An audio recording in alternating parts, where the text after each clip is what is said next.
Hi and I welcome you on concept talk. मैं हूं आनंद सिंह। आज हम सिटीजनशिप से रिलेटेड टॉपिक्स को डिस्कस करेंगे। इससे पहले मैंने सिटीजनशिप पर 2 वीडियो बनाई है, जिसमें पहली वाली में कॉन्स्टिट्यूशन में सिटीजनशिप यानी नागरिकता से रिगार्डिंग आर्टिकल्स 5 से 11 तक क्या हैं इस बारे में डिस्क्राइब किया है, और दूसरे वीडियो में 1955 में आया सिटीजनशिप एक्ट क्या था ये बताया था, जिसमें इस एक्ट से रिलेटेड अमेंडमेंट्स को भी बताया था जो सेक्शंस में टाइम पर किए गए हैं। तो अगर आपने वो वीडियो नहीं देखी है तो प्लीज़ जाकर पहले वो वीडियो देख लीजिए, जिसका लिंक मैंने डिस्क्रिप्शन बॉक्स में दे दिया है, जिससे आपकी सिटीजनशिप यानी नागरिकता के बारे में बेसिक कॉन्सेप्ट की समझ पड़ जाए और आपको यह वीडियो देखने में कोई भी दिक्कत ना हो। इस वीडियो में मेनली हम आज तक इम्पॉर्टेंट सिटीजनशिप अमेंडमेंट जो हुए हैं उनके हिस्टोरिकल बैकग्राउंड यानी ऐतिहासिक पृष्ठभूमि को समझेंगे। हम भारत में हुए अप्रवासी संकटों पर भी चर्चा करेंगे, जो देश के लिए एक बड़ा मुद्दा रहा है। 2019 के सिटीजनशिप अमेंडमेंट और एनआरसी के मुद्दे पर पार्लियामेंट्री डिस्कशन में आदरणीय गृह मंत्री श्री अमित शाह जी ने कहा था कि एनआरसी असम अकॉर्ड की आत्मा है। तो एनआरसी यानी नेशनल रजिस्टर ऑफ सिटीजन को अच्छे से समझने के लिए हमें इन सब टॉपिक्स की हिस्टोरिकल व्यू को देखना होगा, समझना होगा। इस वीडियो में हम असम आंदोलन और असम समझौते को अच्छे से डिस्कस करेंगे। वीडियो शुरू करने से पहले अगर आप इस चैनल पर नए हैं या आपने अभी तक चैनल को सब्सक्राइब नहीं किया है, बेल आइकन को प्रेस नहीं किया है, तो जरूर से सब्सक्राइब कर लीजिए और नई वीडियो की नोटिफिकेशन सबसे पहले पाने के लिए बेल आइकन भी प्रेस कर दीजिए। चाहे आप किसी भी कॉम्पिटेटिव एग्जाम के एस्पिरेंट हो या एक सामान्य जिम्मेदार नागरिक, इस चैनल का एम प्रैक्टिकल थिंकिंग और नॉलेज से आपके कॉन्सेप्ट को बिल्ड करना है। सबसे पहले हम देख लेते हैं कि आज के वीडियो में क्या क्या डिस्कस करने वाले हैं, जिससे आपको वीडियो का पूरा व्यू पॉइंट मिल सके। सबसे पहले हम देखेंगे कि अब तक हमारे देश में कितनी बार और कब कब अप्रवासी संकट यानी इमिग्रेशन क्राइसिस आया है और उस पर इंडियन गवर्नमेंट का क्या स्टैंड रहा है। फिर हम असम मूवमेंट को समझेंगे जो 1979 से 1985 के बीच चलाया गया था, या क्यों चलाया गया था, आंदोलनकारियों की क्या मांगे थी और ये शांत कैसे हुआ, सब पर बात करेंगे।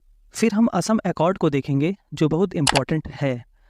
हमने पिछले वीडियो में जब सिटीजनशिप एक्ट को डिस्कस किया था तो अमेंडमेंट के साथ ही किया था। मैंने उसमें बताया था कि किस अमेंडमेंट के बाद क्या चेंज हुआ है। हम आज केवल इंपॉर्टेंट हिस्ट्री को देखने वाले हैं। चलिए शुरू करते हैं। अगर हम इमिग्रेशन क्राइसिस को देखें तो यह टाइम पर इंडिया में होते रहे हैं। इमिग्रेशन का मतलब है अप्रवास, मतलब एक जगह से दूसरी जगह रहने जाना। जनरली इसका यूज एक देश छोड़कर दूसरे देश में रहने जाने के भाव में आता है। अगर अप्रवासी व्यक्ति के पास कोई वीज़ा, डॉक्यूमेंट, वर्क परमिट नहीं है या उसने गवर्नमेंट से कोई परमिशन नहीं ली है और वह छुप कर घुसपैठ करता है तो वह इलीगल होगा।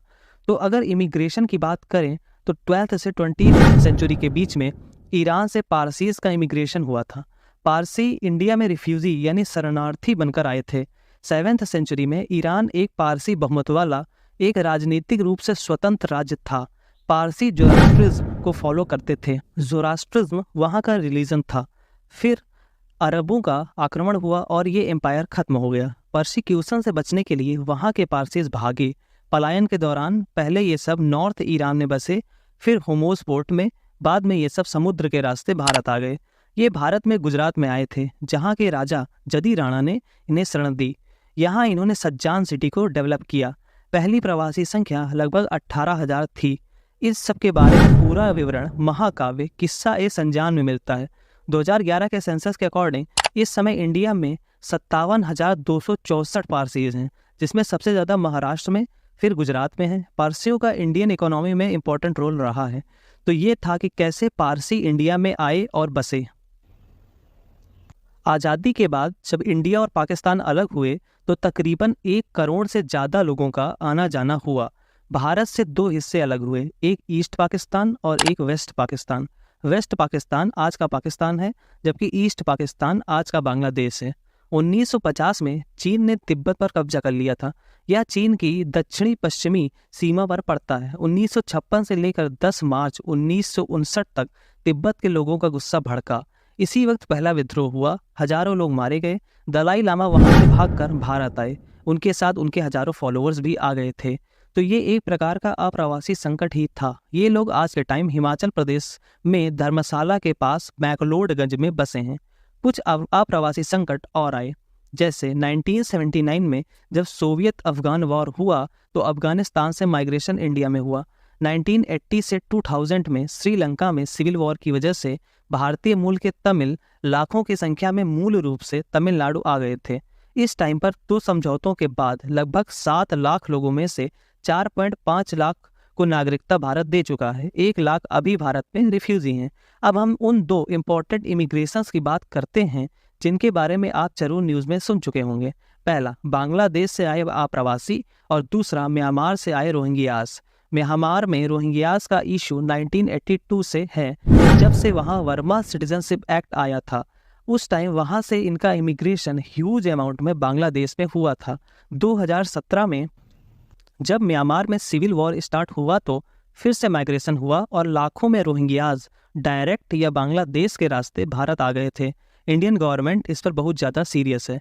अब हम बांग्लादेश से आए अप्रवासियों के बारे में समझेंगे, जिसकी वजह से असम आंदोलन हुआ या सिटीजनशिप के इश्यू को समझने में और मदद करेगा। असम और मणिपुर पहले म्यांमार यानी बर्मा का क्षेत्र था। 1826 में ईस्ट इंडिया कंपनी ने इसे जीत लिया। आज का अरुणाचल प्रदेश, मेघालय, मिजोरम, नागालैंड सब असम के ही हिस्से थे। 1949 में मणिपुर और त्रिपुरा यूनियन टेरिटरी थे। 1962 में नागालैंड, 1969-70 में मेघालय, 1971 में अरुणाचल प्रदेश और 1971 में ही मिजोरम असम से अलग हुए थे। तो जब 1826 में ईस्ट इंडिया कंपनी ने असम और मणिपुर को जीत लिया तो उसने बांग्लादेश से मजदूरों को असम भेजा, जो कि पहले बंगाल पूरा था, मतलब पश्चिम बंगाल और बांग्लादेश मिलकर बंगाल बनाते थे। असम में उस टाइम पॉपुलेशन कम थी और वहाँ तेल और चाय के अच्छे रिसोर्सेज थे, तो इसीलिए ईस्ट इंडिया कंपनी ने बंगाल से काफ़ी ज़्यादा संख्या में लोगों को असम भेजना जारी रखा। जब 1947 में ईस्ट बंगाल ईस्ट पाकिस्तान बना तो कुछ अमाउंट में माइग्रेशन असम में हुआ था, लेकिन 1950 तक असम में हो रहा माइग्रेशन एक अच्छा खासा इशू बन गया था। 1950 में immigration expulsion from Assam act और नेहरू लियाकत समझौते के माध्यम से माइग्रेशन को कम करने का प्रयास किया गया। 1951 में जब सेंसस हुआ तो उसी टाइम पर असम का एनआरसी यानी नेशनल रजिस्टर फॉर सिटीजन्स कराया गया, मतलब असम में उस टाइम पर कौन कौन लोग रह रहे हैं उनकी लिस्ट बनवा ली गई। इधर बांग्लादेश में आंदोलन 1952 में शुरू हो गया था, क्योंकि पाकिस्तान में राष्ट्रभाषा उर्दू को बना दिया गया था, जिसका ईस्ट पाकिस्तान के लोग विरोध कर रहे थे। वेस्ट पाकिस्तान ने इस आंदोलन को दबाने का प्रयास किया और इस दौरान भी माइग्रेशन हुआ। इंडिया में 1952 से आगे भी स्थितियां ठीक नहीं हुई। 1965 में भारत पाकिस्तान का युद्ध हुआ और कुछ बहुत माइग्रेशन हुआ। 1970 में पाकिस्तान में चुनाव हुए। इसमें पहले सत्ता हमेशा वेस्ट पाकिस्तान में ही रहती थी। वेस्ट पाकिस्तान से जुल्फिकार अली भुट्टो एक बड़े नेता के रूप में थे। उनकी पार्टी का नाम पाकिस्तान पीपुल्स पार्टी था। ईस्ट पाकिस्तान में भी एक पार्टी थी अवामी लीग, जिसके बड़े नेता शेख मुजीबुर रहमान थे। जब चुनाव हुए तो अवामी लीग जीत गई, लेकिन उन्हें सत्ता नहीं मिली। 7 मार्च 1971 को शेख मुजीबुर रहमान ने घोषणा कर दी कि वे ईस्ट पाकिस्तान को अलग देश बनाएंगे। 25 मार्च 1971 को वेस्ट पाकिस्तान के द्वारा एक ऑपरेशन चलाया गया ईस्ट पाकिस्तान में, जिसका नाम था ऑपरेशन सर्च लाइट, जिसके तहत सैनिक कार्रवाई की गई। काफ़ी ज़्यादा हत्याएं हुई, चूँकि ईस्ट पाकिस्तान के साथ सबसे ज़्यादा पश्चिम बंगाल और असम ही सीमा साझा करते हैं, तो यहाँ पर काफ़ी ज़्यादा अमाउंट में इमिग्रेशन हुआ। लोग भागकर भारत आने लगे। उसी टाइम यानी मार्च 1971 में श्रीमती इंदिरा गांधी जी भारत की प्रधानमंत्री बनी थी। उनके सामने एक बड़ा संकट आ गया था। भारत ने तुरंत यूएसएसआर के साथ 25 साल की मैत्री की, युद्ध हुआ और 16 दिसंबर 1971 को बांग्लादेश एक स्वतंत्र देश के रूप में अस्तित्व में आया। लेकिन इस दौरान लगभग 1 करोड़ लोग असम और पश्चिम बंगाल आ गए थे। 1 से 2 साल के अंदर लगभग 90 लाख लोग वापस भी चले गए थे। इस प्रकार असम में इमिग्रेशन हुआ एक ह्यूज अमाउंट में। यहीं से असम मूवमेंट की नींव पड़ना शुरू हो गई थी।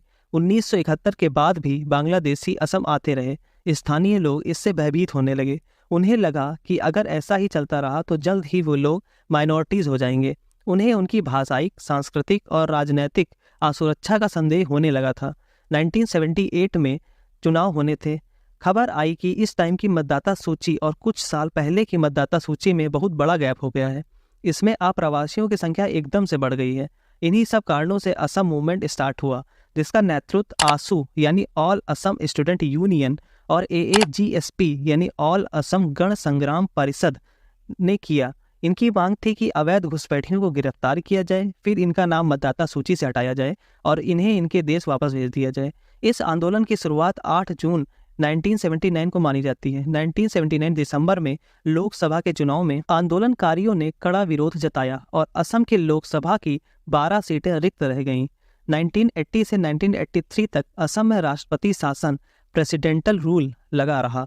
आंदोलनकारियों की मेन मांग थी कि 1951 में जो एनआरसी हुआ था उसी के अकॉर्डिंग जो लोग उस लिस्ट में नहीं थे और बाद में बांग्लादेश से आए हैं उन्हें अवैध विदेशी इलीगल फॉरेनर घोषित किया जाए। 1983 में विधानसभा चुनाव होना था। आसू और एएजीएसपी बीजेपी सबने चुनाव का बहिष्कार किया। 32% वोटिंग हुई और 109 सीटों पर ही चुनाव हो पाए, जिसमें 91 सीटें कांग्रेस जीत गई। लेकिन इसी चुनाव के बाद एक बहुत बड़ा नरसंहार हुआ जिसे हम नेली नरसंहार के नाम से जानते हैं। 18 फरवरी 1983 को लोगों का आक्रोश बढ़ा और नेली के अलावा 13 और गांवों में हिंसा शुरू हो गई। गवर्नमेंट की रिपोर्ट के अकॉर्डिंग इसमें 2000 के करीब लोग मारे गए। इसकी जांच के लिए तिवारी कमीशन बना था।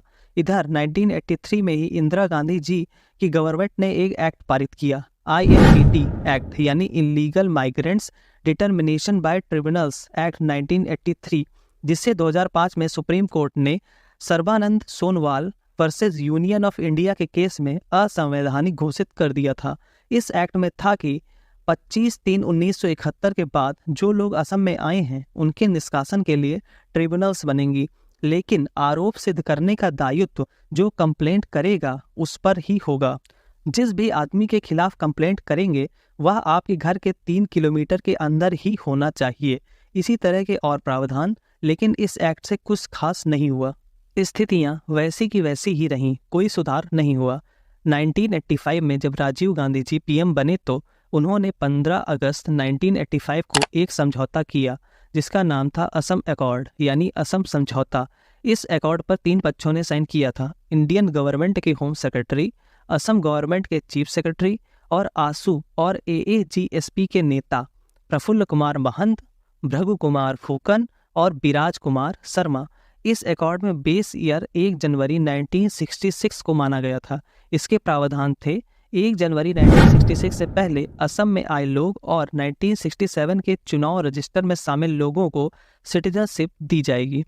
1 जनवरी 1966 के बाद और 24 मार्च 1971 के बीच असम आए विदेशियों का पता फॉरेनर एक्ट 1946 और फॉरेनर्स ट्रिब्यूनल्स ऑर्डर 1964 के अकॉर्डिंग लगाया जाएगा। इस प्रकार पाए गए फॉरेनर्स को 10 साल के लिए वोटर लिस्ट से हटाया जाएगा और उन्हें फॉरेनर्स रजिस्ट्रेशन एक्ट 1939 के तहत रजिस्ट्रेशन करवाना होगा। 10 साल बाद उनके नाम मतदाता सूची में पुनः जोड़ लिए जाएंगे। और सबसे इम्पोर्टेंट प्रावधान, 25 मार्च 1971 के बाद असम में आए फॉरेनर्स का पता लगाया जाएगा और उन्हें बाहर कर दिया जाएगा। तो ये था असम अकॉर्ड और इसकी इम्पोर्टेंट धाराएं।